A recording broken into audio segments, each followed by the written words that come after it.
चाहिए।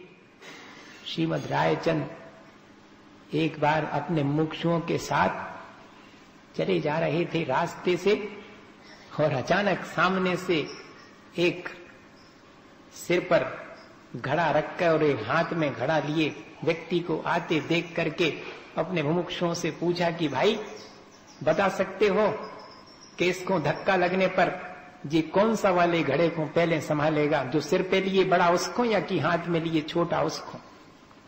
अब इतनी तत्व चर्चा करने वाला इतनी छोटी सी चीज पूछे तो जरा मन में आता तो है कि कोई ना कोई बात तो है, ऐसी छोटी सी चीज काहे को पूछेंगे इतना तत्व ज्ञानी होने के बाद।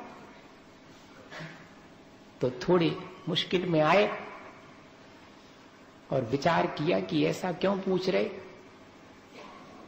समझ में आया ये जो बड़ा घड़ा है इसमें तो छाछ होगी और छोटा घड़ा है उसमें इस छाछ में से निकला हुआ मक्खन होगा, ये कोई भी व्यक्ति आसानी से जान सकता है। वे देना चाहते थे इसके माध्यम से उपदेश।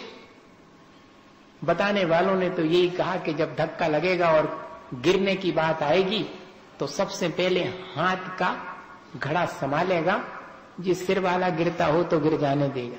तो फौरन कहा कि ऐसे ही समय आ जावे, काल आ जावे, मृत्यु सम्मुख आ जावे तो किसको बचाओगे, इसको या कि भीतर के चेतना को। अब लो उस समय तो इसी को बचाने की रहती है कि डॉक्टर को बुला लो, भर्ती करवा लो, महाराज को बुला लो संलेखना के लिए, नहीं, पहले उनको बुलाओ, डॉक्टर को बुलाओ, इंजेक्शन लगवाओ, ड्रिप लगवाओ, हॉस्पिटलाइज कर दो, न हो तो बंबई ले चलो, दिल्ली ले चलो, नहीं जबलपुर ले चलो, नहीं ऐसा नहीं, कोई नहीं कहेगा कि जबलपुर ले चलो उते आचार्य महाराज के सानिध्य में, पहले कहेगा कि बंबई ले चलो, दिल्ली ले चलो। इस देह की संभाल की दृष्टि है, मेरे परिणाम संभालने की दृष्टि नहीं है। ये दृष्टि मुझे प्राप्त करनी चाहिए। मैं संभालूं किसको? जो नष्ट होने वाला है उससे संभाल करके क्या करूंगा? जो शाश्वत है उसकी संभाल करूं। मेरी चेतना शाश्वत है, उसकी निर्मलता शाश्वत है, वो बनी रहे, मैं उसे बचाऊं, मैं उसे मलिन न होने दूं। देह की मलिनता से चिंतित होने वाले हम लोग अगर थोड़ी दृष्टि बदल जाए तो अपने चेतना को मलिन करने वाले राग द्वेष से बचने का प्रयास करेंगे। बाहर की गंदगी से तो बचने का बहुत प्रयास करते हैं कि कछु खराब चीज न लग जावे, सो बहुत अच्छा है भैया, लेकिन ऐसा ही बचने का भाव ये आ जावे कि ये व्यक्ति ऐसा है जो राग द्वेष करता, भैया इससे बचो। ये यहां ऐसी बात है जिसमें राग द्वेष होगा, मेरी चेतना मलिन होगी, इससे बचो। ऐसा भाव भी आने लगे तो समझिएगा कि अब अपन को दृष्टि ठीक ठीक प्राप्त हो गई है। उद्यायन राजा और महारानी प्रभावती निर्विचिकित्सा अंग में प्रसिद्ध हुए, जैसे अंजन चोर निशंकित अंग में प्रसिद्ध हुए, अनंतमती जो है वो निकांक्षित अंग में प्रसिद्ध हुई, ऐसे ही इसमें भी नाम आता है उद्यायन राजा और प्रभावती रानी का। जी मौसी जी थी भगवान महावीर स्वामी की, हाँ जी है प्रभावती सो यती सात बहने हती जी, हाँ साथ में ये तीसरे या चौथे नंबर की थी, सबसे बड़ी चेलना महारानी जो कि सैनिक राजा को ब्याही, फिर तृष्णा मां जो कि भगवान महावीर स्वामी की मां थी। तो उनके यहां पर चौका लगा और महाराज आए। वो महाराज कोई देव बन करके आया था, क्योंकि स्वर्ग में इस बात की चर्चा चली तत्व चर्चा के समय।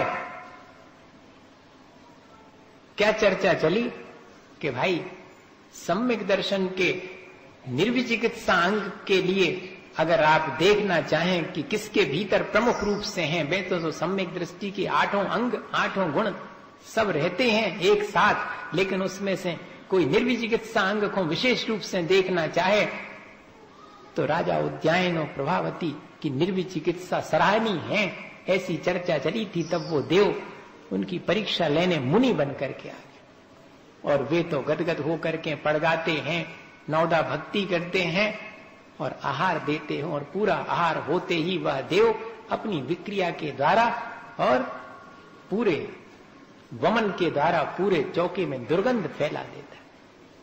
उतनी दुर्गंध के बीच भी महाराज की पूरी देह उससे लिप्त हो गई, उस वमन से, फिर भी उनके चेहरे पर ग्लानि नहीं है, पीड़ा का भाव अवश्य है।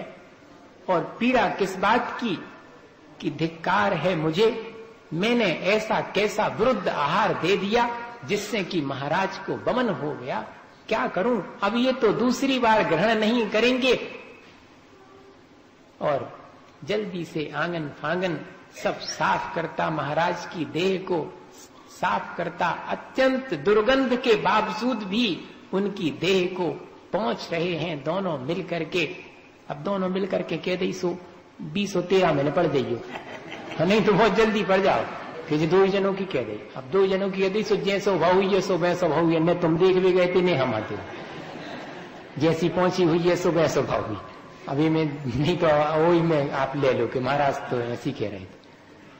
मूल बात से चूक करके अभी तक यही हुआ है कि जो मूल बात है वो तो छूट जाती है और बाकी में ही उलझ के रह जाती है। अपनी दृष्टि ऐसी है, क्या करें। उन्होंने तो दोनों ने उस दुर्गंध को जीत करके महाराज की जो जैसी सेवा हो सकती थी वो करी और ग्लानि नहीं करी।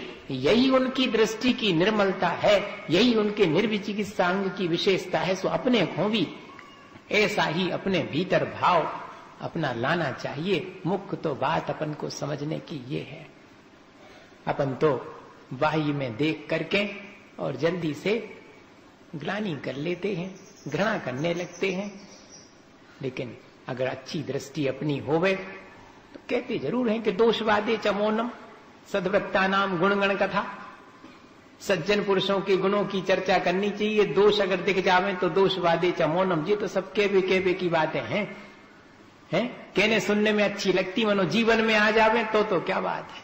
जीवन में तो बहुत मुश्किल से आएंगी, जीवन भर का अभ्यास होगा तब आ पाएंगी। कोशिश करें अपन कि हम बाहर की मलिनता को देख करके घृणा ना करें, अंतरंग के गुणों से प्रेम रखते हुए वैसे ही गुणों को मैं भी प्राप्त करूं, ऐसी भावना करें तो रत्नत्रय की आराधना करके हम अपने जीवन को अच्छा बना पाएंगे।